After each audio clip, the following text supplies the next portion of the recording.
Marie-Noëlle Battistel, vous étiez la seule députée de gauche rescapée de cette vague macroniste en 2017. Aujourd'hui, vous arrivez nettement en tête de ce premier tour avec quasiment 20 points de plus que votre adversaire. Quelle réaction avez-vous à ce résultat ?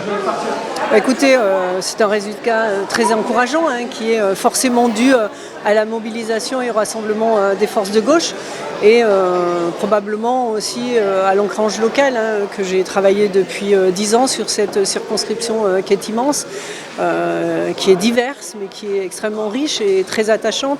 Et je crois que la conjugaison des deux fait que ce soir le résultat est plutôt bon, mais c'est un résultat de premier tour et il faut évidemment rester mobilisé pour le second tour pour transformer l'essai.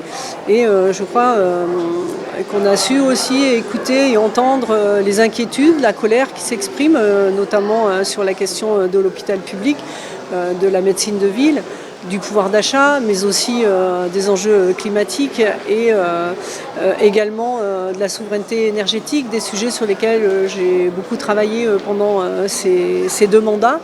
Et je souhaite évidemment continuer à porter cela. Votre adversaire Fanny Lacroix justement avait parlé d'une nécessité d'un changement de génération. Finalement, est-ce que ce n'est pas votre plus belle réponse aujourd'hui ? Écoutez, changer de génération, c'est aussi autour d'un programme. Et je pense que l'expérience n'est pas un handicap en la matière. Et que cette circonscription est difficile, elle a beaucoup de particularités et je crois qu'il faut aussi bien la connaître et apprendre à la connaître. Donc voilà, et puis avoir un programme parce que nous nous sommes rassemblés, les forces de gauche, autour d'un programme de fond. Et je crois que ce qui faisait un peu défaut aux candidats de la majorité présidentielle, c'est que le président de la République a très peu fait campagne pendant la présidentielle et avait un programme pas très clair, ou en tout cas pas très précis, qu'ils avaient peut-être un peu de difficulté à pouvoir porter. Et les résultats sont encourageants aussi au niveau départemental et national ? Oui, au niveau national, c'est un peu du touche-touche et je crois que ça exprime vraiment la colère et l'inquiétude qu'il y a dans notre pays et que peut-être le président de la République n'entend pas suffisamment aujourd'hui. Merci.